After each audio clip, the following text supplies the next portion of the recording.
All right, we are officially recording. Um, I am Carmen Tilton. I am the Vice President of Public Policy with the Texas Assisted Living Association. I'm the person who handles all of the policies, rules, regulations, as well as your legislative advocacy at the Texas Capitol and in front of the Health and Human Services Commission.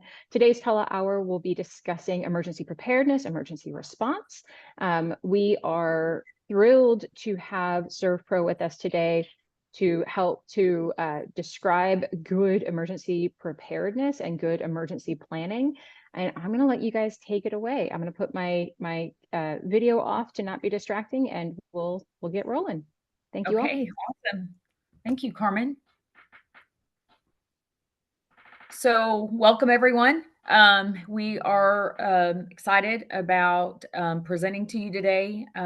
We see firsthand often about emergency response planning. So happy to share with the TALA community. I'll go ahead and just start off. We'll do some introductions today. We'll tell you a little bit about who we are, Servpro Team Shaw. We are going to talk about some preventative maintenance. We believe emergencies can go hand in hand with natural and man-made. So preventative maintenance goes along with, we believe, our ERP planning, and then we'll open it up for some questions afterwards. My name is Zoe Freeman. I've been in restoration now for about 10 years. I am a business development manager for Servpro Team Shaw. About 6 years ago, I started just studying more about emergency response planning and the advantages of it, and became really passionate about it. And so that's been a focus of mine for the last few years. So a little bit more about me. I've worked in the senior living community also now for about 5 or 6 years. So, and we've joined TALA last year. So we are super excited to be a part of the TALA community. And I'm going to pass it over to our COO, Francesco, and he will talk to you a little bit more about Team Shaw. Yeah, thanks, Zoe. So, my name's Francesco Mandera. I'm the COO here at Servpro. We started the Servpro adventure about 3.5 years ago.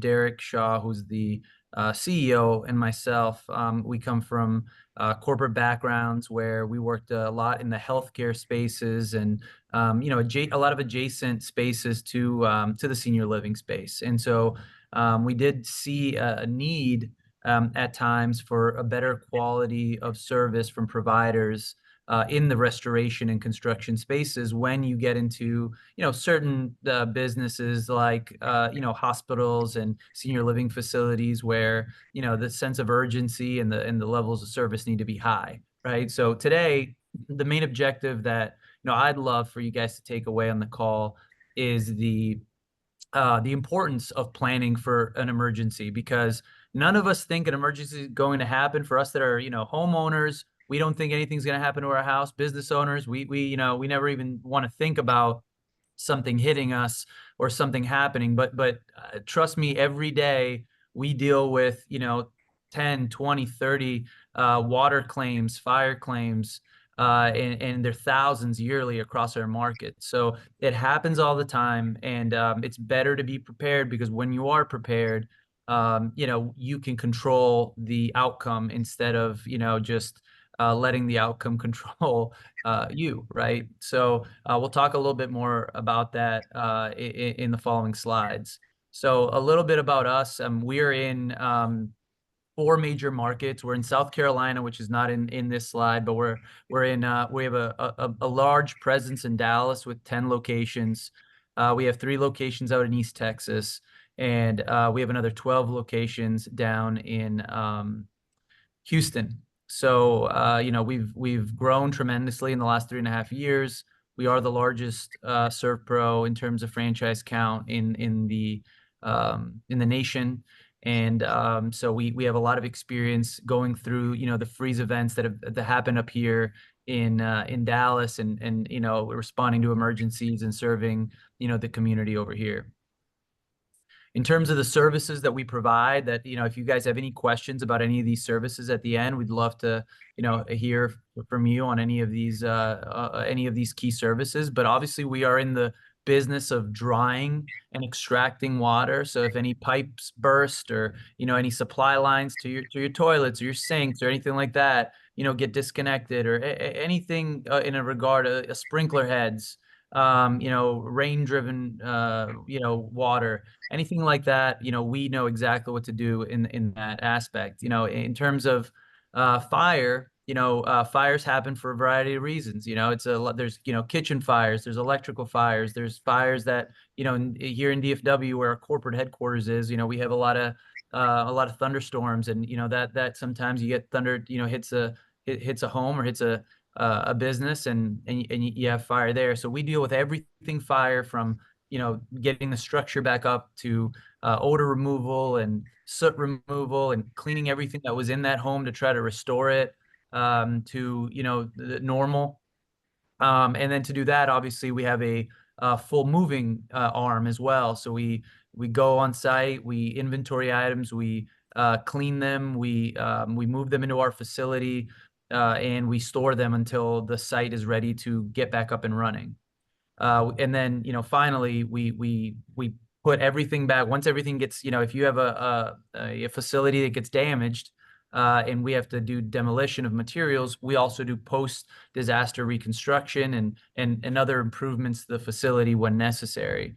And throughout all this, we hold mold, asbestos, lead, bio, and different cleaning licenses, where we can do, we run into all kinds of materials and growth, and we can still kind of handle it.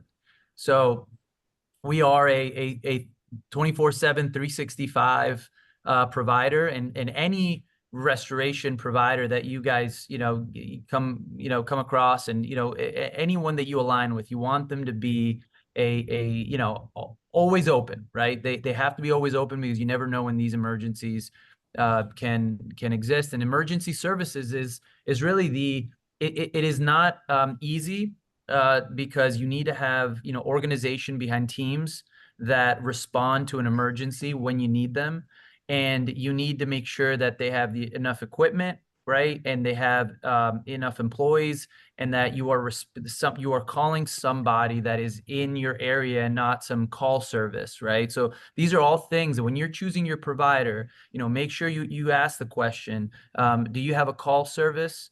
Or do you have people, locally, that are answering the phone if I'm calling after hours? How long is it going to take you to get to my loss? Because, depending on where we are, we try to get everywhere within 60, but we promise you that within 90 minutes we get there.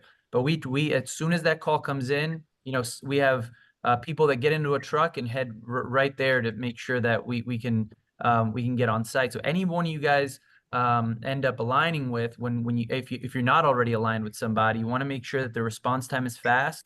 You want to make sure that you have support that's local, that's 24/7, and you want to make sure that they're companies that have experience with all this, right? And the more they do, the less people you have to call in. So we'll go over, what you guys can do to help mitigate yourselves the losses that might occur. And then we'll talk about some of the these emergency response programs and things of that nature that can help as well. And I'll pass it back over to Zoe. Awesome. Thanks, Fran. Okay, so we're going to talk a little about preventative maintenance. I know that a lot of you guys already do this already, but it's just you just can't say it enough, right? Because every day is so busy, and there's so much going on, and we need the constant reminders. So regular inspections, regularly inspect your plumbing, your electrical, your HVAC units. We get a lot of HVAC unit leaks, plumbing, and there's some things that you just can't help. There's those occurrences that they just come out of they just drop out of the sky. They're like, how did that happen? But your regular inspections of your plumbing, your electrical systems, and your HVAC units, are so important. Look for signs of leaks, faulty wiring, moisture buildup. We'll talk a little bit later about humidity control. Yeah. One thing you can So do here is you can have a quarterly log. You know, you can have anyone that has maintenance in the facility have a quarterly log of every toilet, sink, any supply lines that you have, because the supply lines are really what are gonna get you. Because if those supply lines, those are always running water. So if the connector erodes on those supply lines, or they come loose and come out, a lot of times if that happens after hours, that will run all Mhm. night until someone gets there. It'll run until, you know, if it's in an area that's not trafficked highly, until I mean, it basically runs into an area where people are in, right? So it gets real big real fast. So those are easy, you know, have a log every quarter, you know, at a minimum, you know, every quarter somebody goes out, checks everything. Okay, these are not loose. You know, these are still in good shape. If not, you know, get a plumber out there and have them check it. It's always a really good practice. Yeah. Yep. Thanks, Fran. Preventative maintenance schedule, like Fran was talking about, put a regular maintenance plan in place where you go through and you check those systems and those appliances, those toilet lines, those washer lines, those little things like that. You know, can really help a lot if you just do a routine maintenance on them. Replacing the aging pipes, like we just went over. So kind of align with what Fran just said. Put it on he said quarterly. I think that's a great idea. A quarterly maintenance plan would really be beneficial for sure. And Do one you thing have? with appliances that's not really preventative maintenance, but it's something that's a best practice with appliances. When, you know, I know you guys in some of the senior living facilities, you obviously have washing machines and you have dishwashers, etc. If somebody is not, you know, it's setting those, you know, at night where you know nobody's in that area anymore for maybe the rest of the night, or anywhere where that's when things happen, is when the example we always tell homeowners, you know, don't set your dishwasher on and then leave the house, or, you know, don't set it on and then go to bed, because by the time you get back there, that's when these faults, you can never predict when a gasket goes out on a dishwasher, a washing machine, or something like that, or there's an overflow. So you just want it to be at times where you have a high flow of people in those areas to catch it early and clean it up. It's a good point. Waterproofing. We recommend that you have a waterproofing vendor that you know work with regularly to come out and make sure that those things are um, intact still. Um, you can apply waterproofing sealants to roofs, basements, and other vulnerable areas. I think a lot of that we can do in-house with our maintenance teams. But there are waterproofing companies, and that's all they do. And maybe invest in a vendor like that. Do you have any more to add to that, Fran, on waterproofing? No, that's Yeah. pretty good. Okay. Fire safety measures. I know we all have standards. I know Tala, I'm sure the senior living community, I don't know what they are exactly. But I know that you guys probably have some regulated state fire safety measures that you have to follow.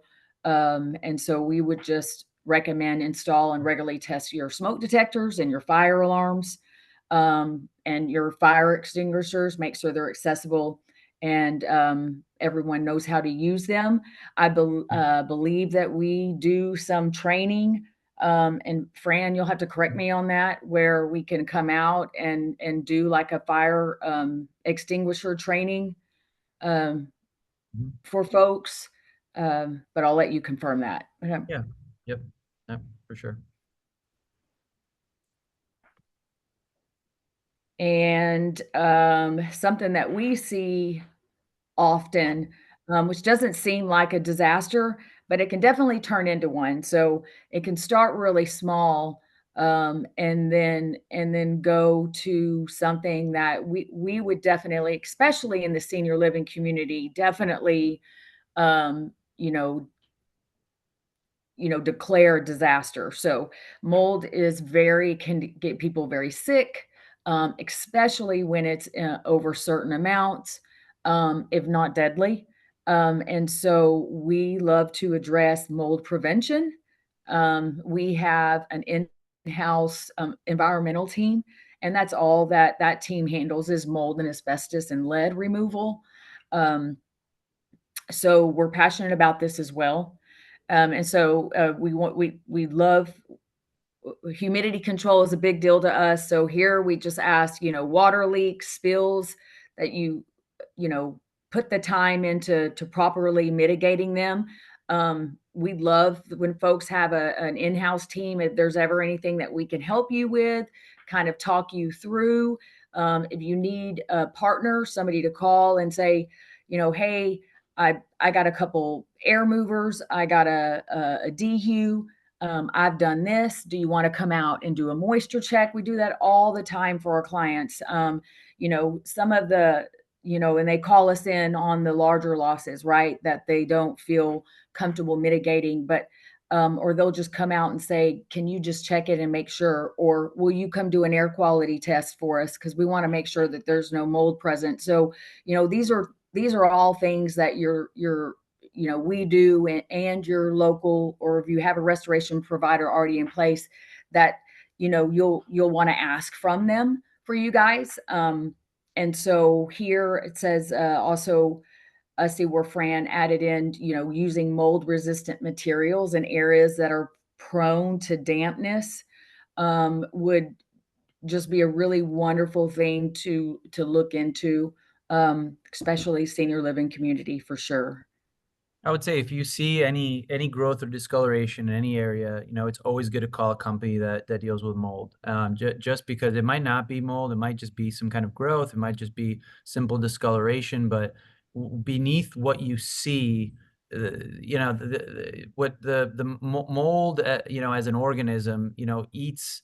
It needs moisture, and it needs something to eat. And drywall and wood are great things that it feeds off of. So a lot of times what you're seeing might just be, sometimes it might just be a small area, but we've gone into a million facilities where they let it sit, they had a spot, and what's happening is it's not growing right in front of you, but what's happening, it's growing on the other side of that wall, on the other side of that drywall. So you just always want to be careful when you see something. It's probably the best thing is getting someone out, nice little Yes. cut, you patch it up and you move on, versus just letting it sit and just, trying to wipe it down. And you want to make sure that you address it, especially if it's an area that you're like, it's usually damp, and usually you can feel the humidity.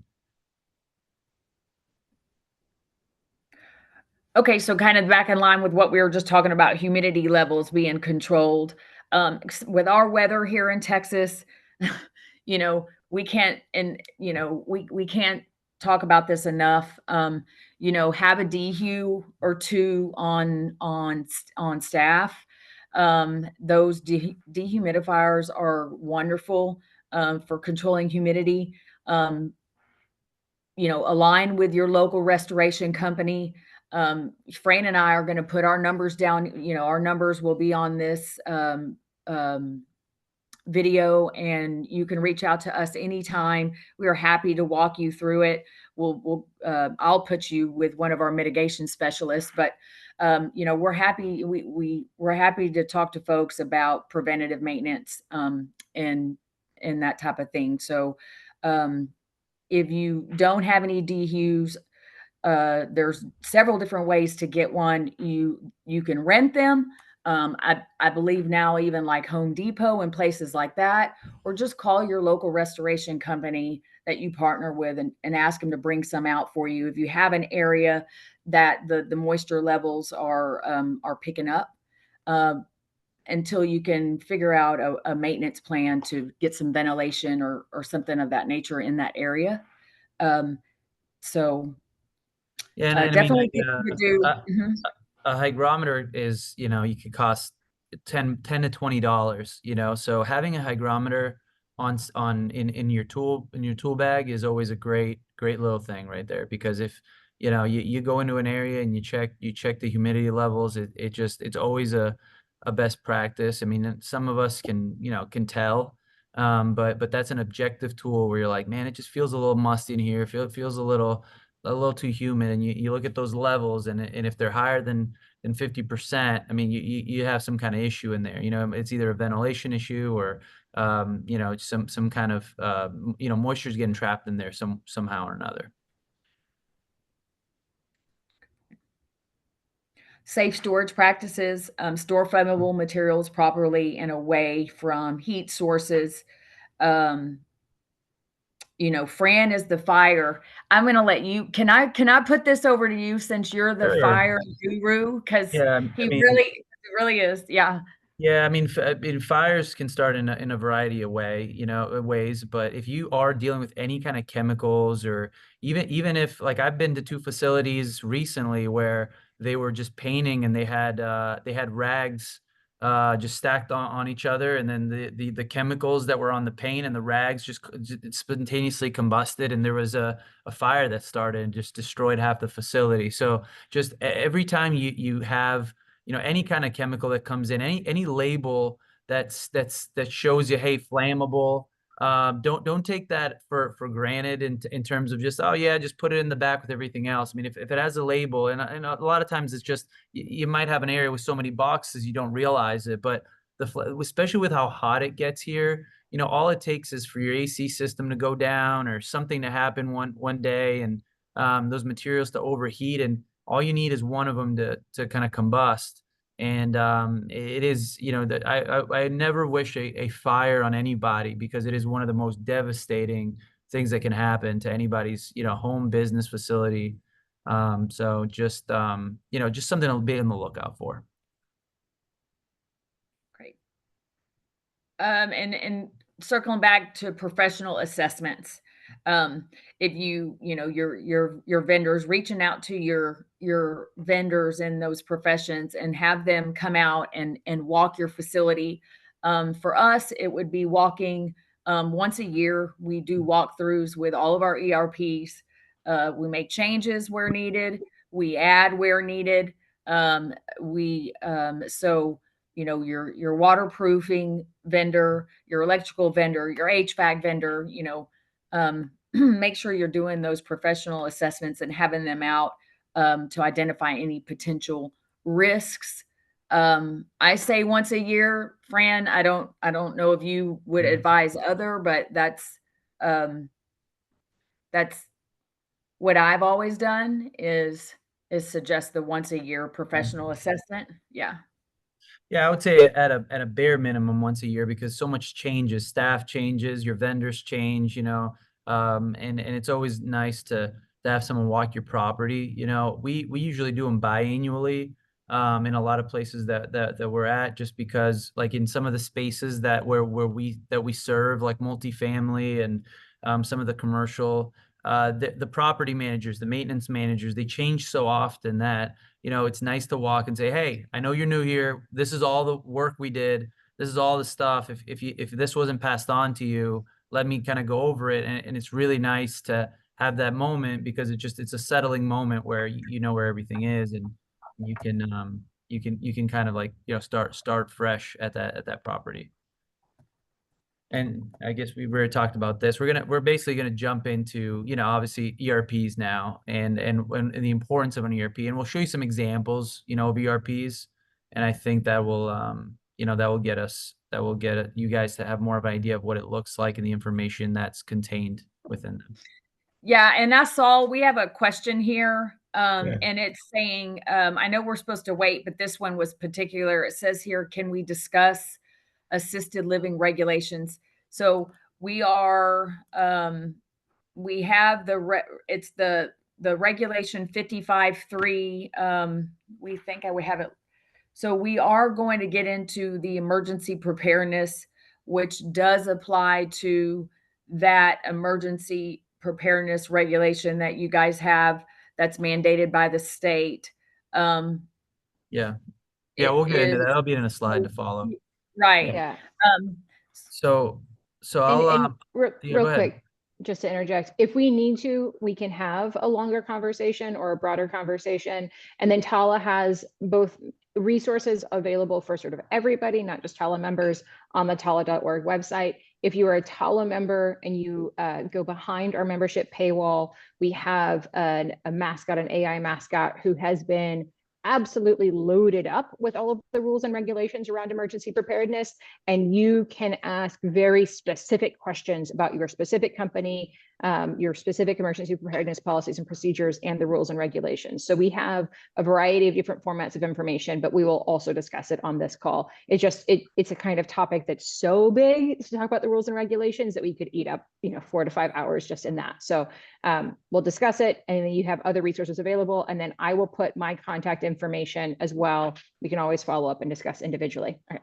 Thanks for letting me interject, guys. awesome. Thanks, Carmen. Perfect. So Uh, here's just an example that we want to kind of share with you guys of like just before we even get into the ERPs of a property that this was a very, very large apartment building. Okay. And they called us out, probably 2 months prior to this happening. So if you want to have close your eyes and imagine what was happening here, this whole the underside, this is the underside of this apartment building where you have 3 or 4 floors worth of apartments stacked, and this whole area was just gushing out water like it was a waterfall at a water park. Okay. And we, when we got there, right, it was all gushing out. And so they called us, in a panic. Hey, everything, it's crazy over here. You got to come over. We have busted pipes. We don't know what to do. Now, thankfully, they had called us 2 or 3 months prior to this happening, because they didn't know where their emergency shutoffs were. They said, look, we've been at this property, I don't know how many years. It's an older property. We have no idea where emergency shutoff valves are to shut off the water if something happens. We've never looked for them. We don't know where they're hitting, and they have to be somewhere because per code, you have to have access to your emergency shutoffs. So we spent a couple hours looking and looking and looking, and we realized that inside of all of these like wooden poles that they had that was like structural kind of support beams and stuff, they had all these screwed in. Some of them were a little more hidden than others because some of them were flush. And some of them were put on, just screwed on. But we as we were uncovering all these, we started figuring out, okay, this is where all the emergency shutoff valves are. So we went out, we tagged all their emergency shutoffs per building, built them out on a map. That's our tag, that orange tag. We put them on a map, and in the meantime, they gave us all their gate codes because this is in downtown Dallas. So it's really, really difficult to kind of access the complex. It was gated. So they gave us all the gate codes, all the access information. We already had all the images in our documents of where all the shutoffs were. So as soon as our people got on site, right away, they knew exactly where to go. We unscrewed everything. We shut off all the water, and we proceeded to kind of commence the work within the building, right? Because it's the first thing. We got to stop the water from coming out, and then you have to start extracting all the water out. So just like a quick example, one out of the hundreds of jobs that come in where that did help, because if we didn't know where this was, it would have been a longer, the water might have been running for another hour, hour and a half. I mean, who knows how long it would have been running, where these materials would have gotten more and more and more affected. You start getting to a point where things are so saturated that you might have walls or ceilings caving, etc. Okay, so now we're going to get into the fun stuff. And here's answer to your question. This is the Rule 553-275. So this is what, we're going to kind of speak on. And like Carmen said, there's questions upon questions upon questions upon questions. And I've got to see a copy of that document. And so this is so what we like to think is this is definitely going to help you probably with your resource management portion of this rule, your communications management. So you'll be able to definitely get the gist of where this is going to help you. And again, this is just a tool. This does not, this is not a one-all be-all. This is a tool to support this Texas Administrative Code for TALAHour community. But ERPs are their emergency preparedness tool designed for businesses to create a comprehensive profile of critical facility information aimed at speeding up response during emergencies. Having this alone, having a provided vendor is just the first part of this, right? So you're going to always have immediate response with somebody that you've already done business with and you have a relationship with. So get one of these in place, and make a relationship there. But we can go ahead and go to the next slide. So what does an emergency response plan contain? What do you want it to contain? You want it to contain critical facility information. You want detailed information about your building, the layout of the building, and the blueprints. If you had a large disaster, if you had a hurricane, you had a tornado, for someone to be able to go, oh, their electrical boxes are here, or their shutoffs are here, their elevator systems, their elevators over here, for someone to be able to locate those in an event of a disaster is very helpful. Knowing what all your shutoff valves are, and then having your vendor and your contact information, internal and external, all in one place. So that's some of what it contains. We can go down to I'm done with that one. If you're okay. What does emergency response contain? Still step-by-step response actions for various types of emergencies. That's something that you will implement. Your company, will have these step-by-step actions, and then we will attach that along with like your evacuation plans, because these are all drawn up by you, of course. So Servpro, for our emergency ready profile, we don't do these for you. We just attach them into the building information that we do. So we will ask you, do you have a step-by-step response? Do you have an evacuation plan in place? And then we'll attach that in so you have it all on one document. What we do is we will put together a communication plan for staff and emergency responders with you. So also part of the ERP. We have a sample for one to show you later. So we're also going to ask about equipment that you have. How many generators do you have on site? Do you have a plan in place if you need generators? Do you have that relationship established? It does happen, and that is very, very helpful to have that equipment secured. List of external resources and service providers, and then your contacts and coordination with your local emergency services. And I believe somewhere in, and this is a common question, but I believe to have your emergency manager, you could give them a copy of your ERP, I believe. And somewhere there's some helpful with that. Yeah, so all communities are required to, at the very least, reach out to their emergency management coordinator or the person who is sort of designated that role for their county or their general area. Let's be honest, if you're in a major metropolitan area, they probably don't have the bandwidth to actually go over and review those plans.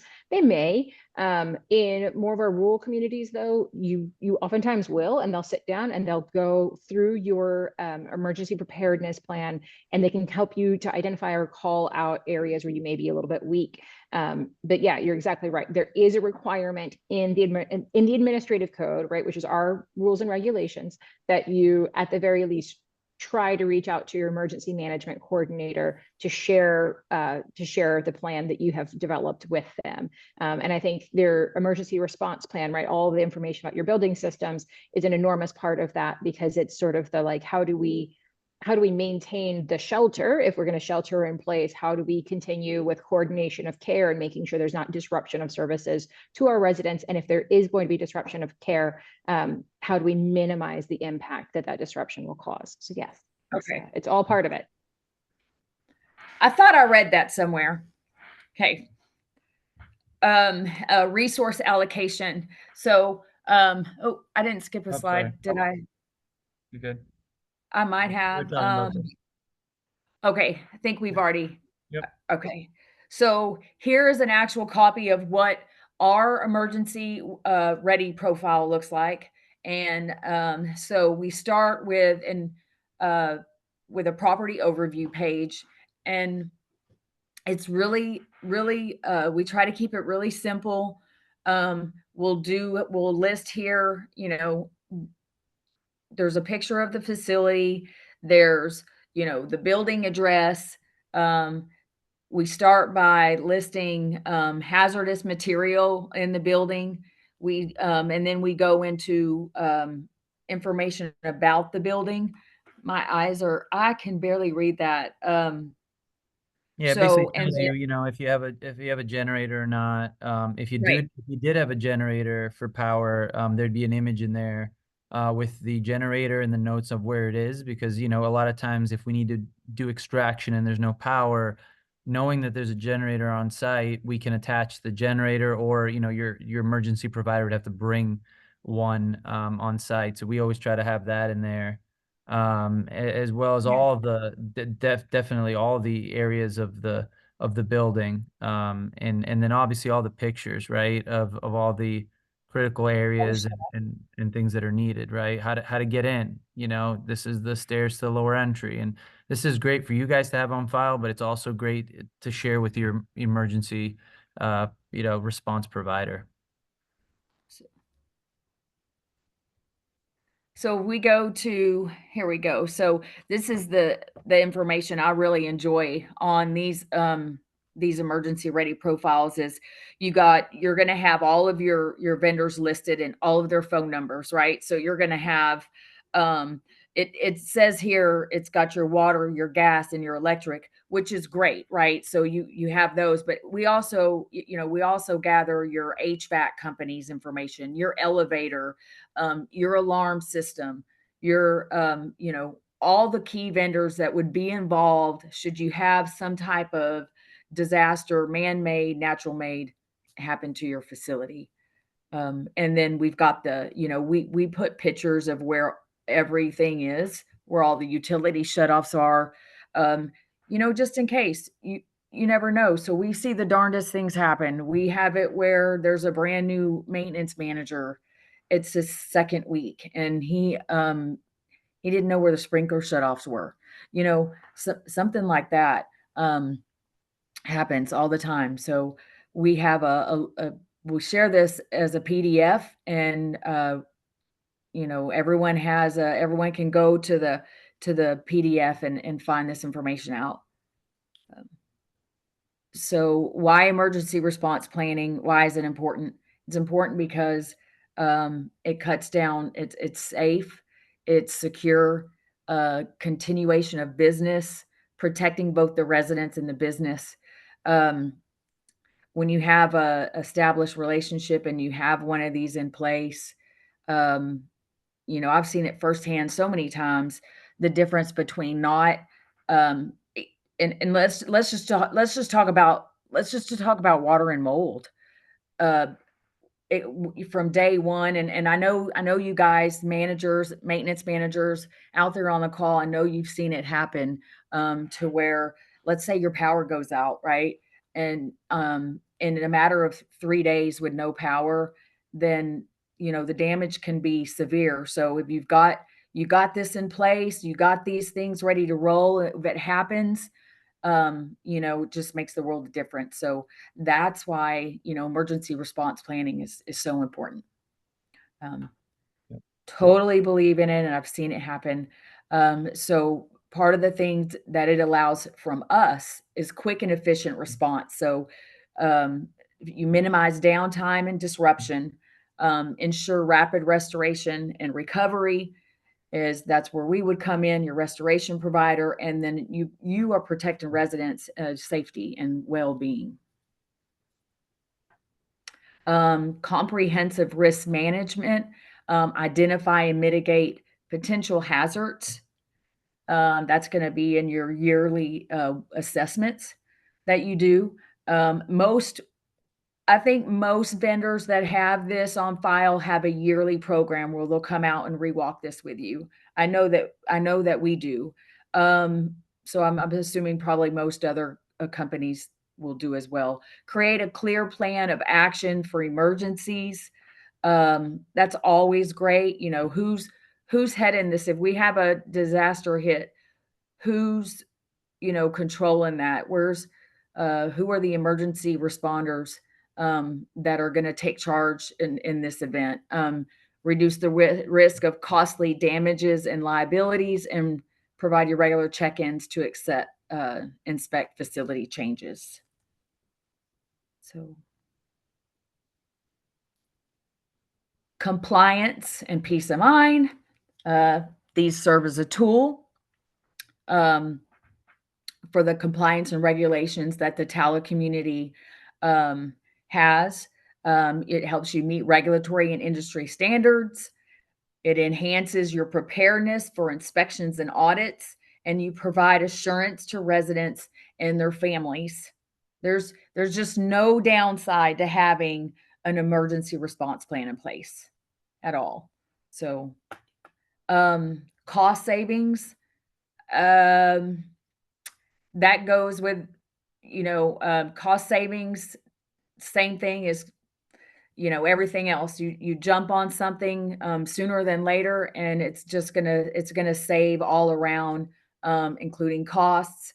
It will prevent extensive damage with timely intervention, lower restoration costs through proactive measures, and it greatly reduces business interruption, and as that aligns with expenses as well. So.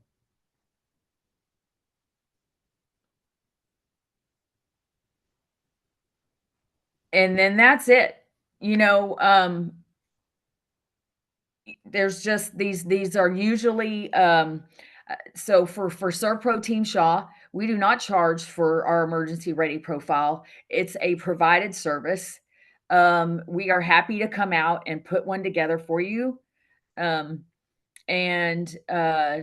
so again, no charge, no obligation. We'll come out, we'll have a technician come out. If you have a maintenance manager, we'll walk with your maintenance manager, allow him to kind of show us, where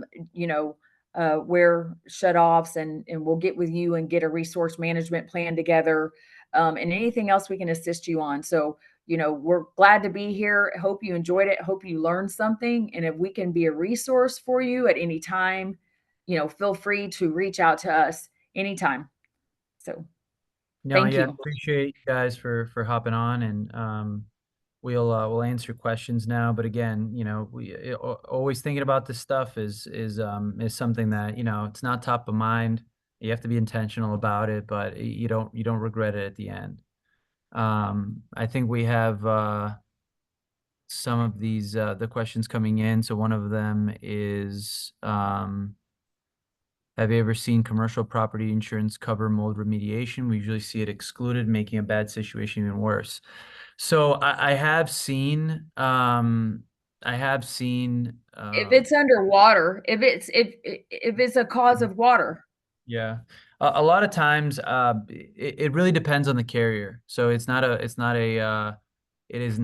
black and white answer depending on who covers your property. Some are better at covering mold than others. The reason why they don't cover usually is because mold is a sign for the insurance company, mold is a sign of negligence, right? So it means something was left wet for a long time to the point where now somebody has to come in and remove it. The costs are much higher, so they usually cap you. So usually there is some kind of reimbursement, but it's nowhere near the reimbursement of, you know, if the area was found right away. So that's why if you see any discoloration, you want to just, you know, raise a red flag right away, because that might help your cause in any kind of covered claim situation. I, Um, I in mean, terms is it me or is it so? So I do know that if it was as a result of a water, so if you had a water loss, right along at the time, because it doesn't take mold long to, 48 hours, right? So, but like Fran was saying, if it's something that has been there and you just find it, then those aren't usually covered. Yeah. And then the binders being green, I don't know if I understand the question. I think I don't know if that's like a Tala specific thing, but we usually we send a PDF on our side. For what we do is we send a PDF, and we also can print it out and put it, you know, in a binder. We have folders that are, you know, green, orange, that are just because they're branded, you know, Servpro. But they don't, you know, necessarily, for us, they don't have to be in any specific color. The regulations don't require a specific color either. I do think it makes sense to have to have your ERP binder in sort of an eye-catching color, or something that all of your staff recognizes as like, oh, that's all of my building information, because frequently you're going to be going to that document when water is coming through the ceiling or when there's something going on, and you don't want staff to have to be sifting through a bunch of, 1.5-inch white binders that all look approximately the same in the business office. So it's not a specific requirement. I do think it's a pretty good practice. And then That's a great question. Bright red, yeah. hot pink. Yeah, and then I'm going to jump ahead of the queue of other questions coming in real quick, because one, it ties into another question by Steve, but also because we mentioned it during the fire thing. So Yeah. assisted living communities have a regulatory requirement. So you have a regulatory requirement to do a fire drill once per shift per quarter. So functionally, for communities that run 3 shifts, right, day, night, and sort of weekend or an overnight, you will run one of your shifts will run a fire drill like in January. The next shift will run their fire drill in February. The next shift will run their fire drill in March. And then you'll start back over again, April, May, June, July, August, et cetera, et cetera. HHSC has a developed form that you have to use when you do your fire drills. So you have to document that you've done it. And you have to keep that ready and available if a surveyor comes in your building. I will say, citations related to fire drills and inappropriate documentation or lack of documentation is a top 10 citation. We see it all the time. And I think it's because people get busy, they forget to do it, they don't have a calendar reminder, et cetera, et cetera. The state really comes at it with a sort of a no excuses model. And it's one of those like black and white things that they will test you guys on. Did you do it or did you not do it? So it's incredibly important, and there's a paperwork component for it. In addition, one of the things related to mold and water and remediation is Legionella. So CMS issued guidance to nursing homes and hospitals not too terribly long ago, it's a couple of years ago at this point, about Legionnaires and Legionella, specifically where we see it growing in hot water heaters. I have had assisted living communities that have received citations for having Legionella in their pipes. Again, most often coming from their hot water heaters, but also with older buildings, you have more stagnant lines.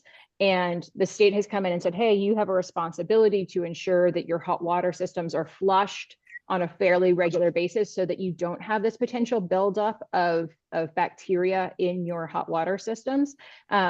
It's becoming increasingly common. So I reached out to public health departments in Austin, Dallas, Houston, and they're saying, yeah, we're seeing it a lot more frequently in many respects because we have a lot of construction going on in Texas, right, as our cities are growing, but also because our pipes are just getting hotter during the day as our summers are hotter and as our hotter temperatures are lasting a longer period of time. So when they expect to see an increasing incidence of Legionnaire's disease amongst older residents in Texas, not just in assisted living communities, but sort of across their sort of urban areas in particular. But you guys have a duty to monitor your systems, test your water every now and then, and make sure that you're managing that accordingly. And one last thing, and then I promise we will get back to questions. Under Administrative Code 553-275, this is your emergency preparedness rules and regulations. It's about 11 pages long. It will talk about 8 core functions of emergency preparedness. That means that your emergency response plan must address your high risks and the 8 core functions for each of those risks. Those 8 core functions are direction and control, right? Which Zoe talked about.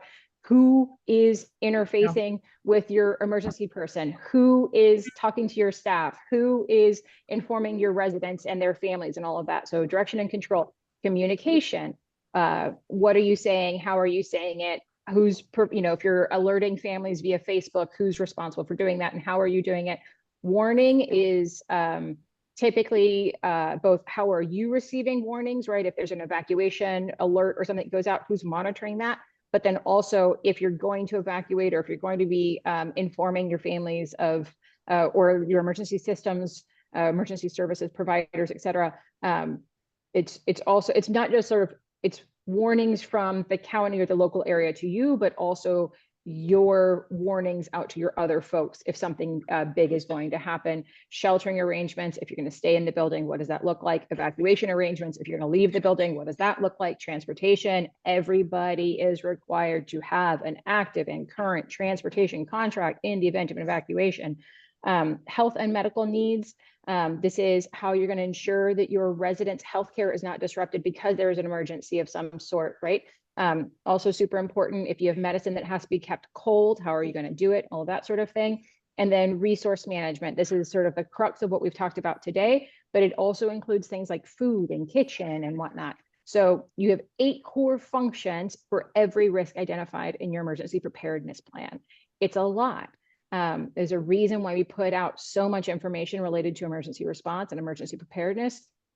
And it's because it can be incredibly impactful if it's not done well. But it is in Texas, emergencies are just, weather events are weather events. That's just what this is. And there's no excuse for not being appropriately prepared for it. Okay. I'm You gonna. guys definitely have are held to much, different standards, the healthcare community. So, you're protecting lives. So, and to add to that, Carmen, too, that you've made some amazing points. One of them about the drills, even in terms of just like a water emergency drill, like something that's super easy that can be done is just walking into whoever the responsible party is whenever that event is to happen, right? It's either the whoever's on staff as the manager, or it could be someone in maintenance, but walking in and saying, hey, a pipe just burst. What if a pipe bursts right now, what's the first thing you do, right? And you want them to know exactly where that ERP is. You want them to pull it out, or pull it up on their phone or wherever they have it, and you want them to go towards the water shutoff valves to turn off that water. That is the first thing to do. Turn off that water, and then call that restoration company or the fire department if it's a very bad, obviously bad loss. But for anything that's not, impacting, the residents and, the people directly, a lot of times it's, go shut off the water wherever that water's running from, and then call a restoration company to come clean it up immediately. So that's an easy kind of drill that if you do it a couple times, they'll know exactly where everything is, because it's hard to remember at times. The question about CO2 calibration around boilers, it's likely to be an NFPA, that's a fire protection code. It also could be simply a requirement by your, you have to have a company that helps to manage your fire systems, right? So if you have sprinkler systems, not everybody's required to have them, but many communities are required to have them, and increasingly we're seeing that as a requirement across the board. You are required to have a regular maintenance schedule, and that includes sort of a testing and calibration of smoke detectors or heat detectors, carbon dioxide, all of that, or monoxide.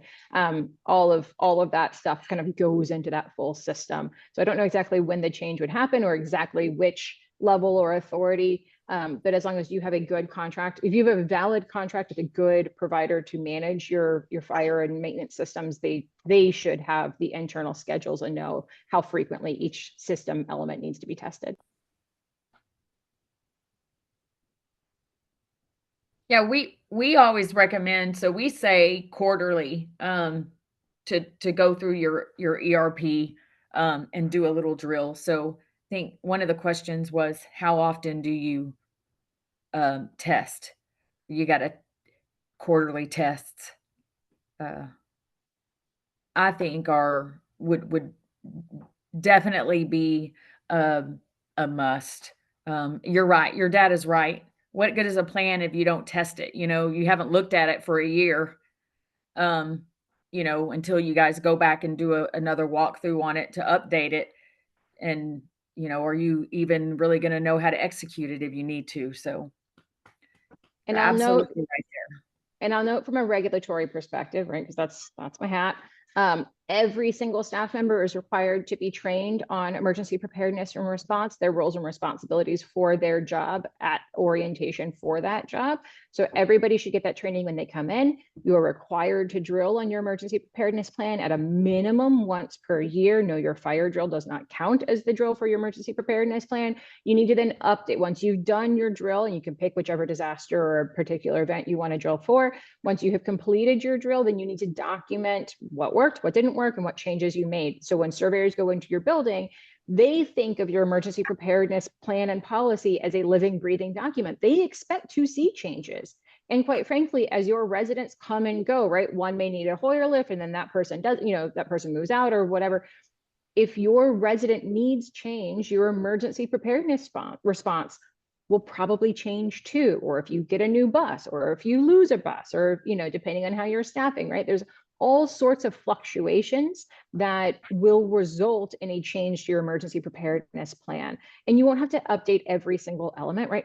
All 8 core functions aren't going to change, but the state does expect to see some changes because they know over time there will be some changes. And so if you were one of the communities impacted by like the derecho in Houston, right, that like knocked out power for a bunch of days, or the one up in Dallas, or the Austin ice storm, we have a lot of these incidences. You learn something, things that went really well and things that didn't. You need to be documenting in your emergency preparedness plan what things did work and which things didn't work, and then you got to sign it and date it. And if you have new elements coming up, you got to train your staff on those new elements. And this applies, by the way, when you have staff who are moving from one position to another. So when we talk about that direction and control, that sort of that primary, core function number 1, if that staff member is moving from like a caregiver into a managerial role, and now they will have a new responsibility related to communication, they need to know that, and they need to be trained on how to do that appropriately before they assume the responsibilities of that role and that title. I think that's one of those things that trips people up all the time, particularly when we elevate staff, which is fantastic, and we want to do it. They have to be retrained on what their new role will be in the event of an emergency. And you've got to, because everything for the state, you got to document it. You got to document that training and that you went over it. We are officially we are at 12:59. So I'm going to kick it back to you guys. If you have anything else, and then Brent, if you will do me the favor, or I can do it on my screen, we have one final slide of events that are upcoming for TALA. And if, like I said, if you don't have it at your fingertips, I can pull it up on my screen to show. Yeah, I'll throw it up right now. Here we go. Here you go. Yay. Okay, so this was the June TALAHour. We will have a July TALAHour on July 12th.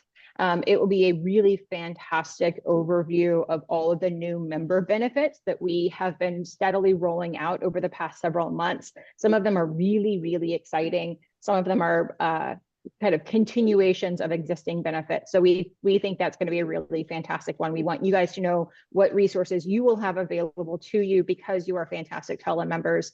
In addition, from September 4th to 6th, we'll have an in-person assisted living managers class. That's fantastic. If you have one of those staff members who's elevating up and will become an ED of a community soon, but also if you have an individual or have people on your team who need to complete some continuing education, they they can sign up for all or part of that AL Managers course.